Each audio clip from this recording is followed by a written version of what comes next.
There's nothing quite like the unique despair of waking up to a fresh snowfall and realizing how much extra time it's going to take to get to work. Snow days are a magical delight when you're a kid, and the fact that adulthood twists them into vehicles for pain and disappointment should be all the evidence needed to prove that we've done something wrong as a species. This is where the helpful Fox Senko-san chooses to begin this week, and Nakano's immediate wry assumption that he'll be expected to go into work is very relatable. I've been working at the same place for over 5 years now, in a part of the country that gets fairly decent snowfall in the winter, and I've been told not to come in precisely once. But there's a magic in the rarity of that moment as well. The first half of the episode boils down to, snow is fun, and I can't argue with that. There's an inherent childishness to a snow day, and with some gentle prodding and not so gentle snowball throwing from Senko, Nakano realizes he can't let this day go to waste. Sometimes you gotta embrace your inner kid, or inner fox pup. Hands down the best part of this scene, and potentially the best part of the entire show, is seeing Senko jump headfirst into the snow just like a fox on the hunt. If you haven't seen the real thing for yourself, please fix that immediately. It's such a good gag out of nowhere, and it embodies the kind of silliness I like to see from Senko-san.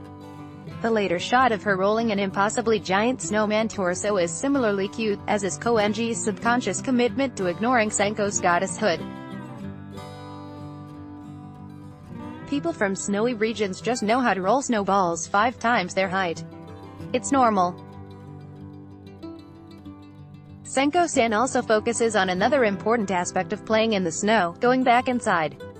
The show's warm and fuzzy aesthetic nicely matches the mood of warming up on a chilly winter day. For most of us, we have to settle for a hot bath, soup, hot cocoa, or a warm blanket, but Nakano has a fox demigod's tail and he's going to use it. Poor Senko has to put up with gratuitous fluffing on top of a bad back from too much jumping, and Nakano literally calls her Mom later, so it ends up being quite a day for her. Overall, it makes for a cute snow day segment that plays to Senko-san's strengths. This follows through into the behalf of the episode, with Senko and Nakano submitting to the infernal allure of the kotatsu. I don't doubt that Nakano would have spent the remainder of the series under that table if not for the intrusion of our third and presumably final magic Hitsune goddess, Yazora, Lady Sora to her friends. She's the eldest of the 3 who puts her ample bosom proudly on display, and that tells you pretty much everything you need to know about her character. It seems her earlier frustrations with Senko's approach to taking care of Nakano stemmed from her doing too much pampering and not enough pampering, and Sora makes no effort to disguise her attempts to bone down with our hapless salaryman. The performativity of this scene is especially egregious as Senko-san briefly devolves into rote harem cliches. Senko's relationship with Nakano brims with romantic subtext whether you like it or not. I'm not a fan, and the show doesn't do itself any favors by bringing that to the forefront by introducing a sexual rival. What makes their relationship interesting, if problematic, is that it's never clearly defined. Senko isn't his wife, or his mother, or his pet, but an amalgam of all that and more. She's a very specific kind of fantastical wish fulfillment that doesn't slot itself neatly into established archetypes. Yeah, I think the show does itself a disservice by making her play the jealous girlfriend role. Then again, for a show whose entire purpose is delivering a variety of fanservice opportunities to the audience, it makes sense that we would eventually broach the more straightforward use of that word. In the end, this all leads to the punchline that Nakano couldn't care less about boobs in front of his face when there are 4 discrete tails to be fluffed on Sora. It's a riff on the clueless harem protagonist archetype, but at least it's a riff in line with what we already know about Nakano, the dude likes tails. This was more about Sora messing with Senko than her showing any affection toward Nakano, which is more believable than all these fox goddesses inexplicably having the hots for this scruffy pencil pusher.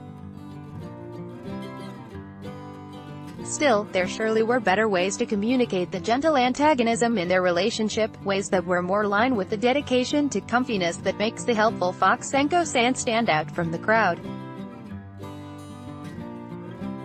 Horniness for its own sake shouldn't have to be the be-all and end-all.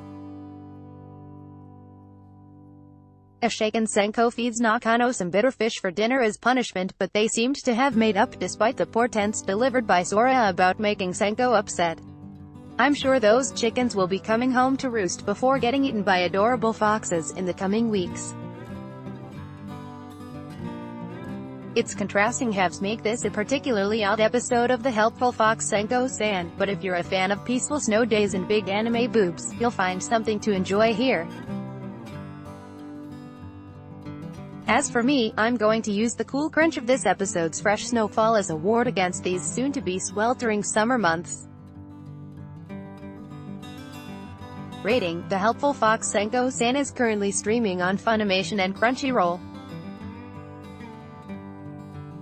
Steve does 100 push-ups, 100 crunches, 100 squats, runs 10 kilometers, and watches 1,000 hours of anime every day. You can read all about it on his Twitter. Less than previous. Let's block ads. Why?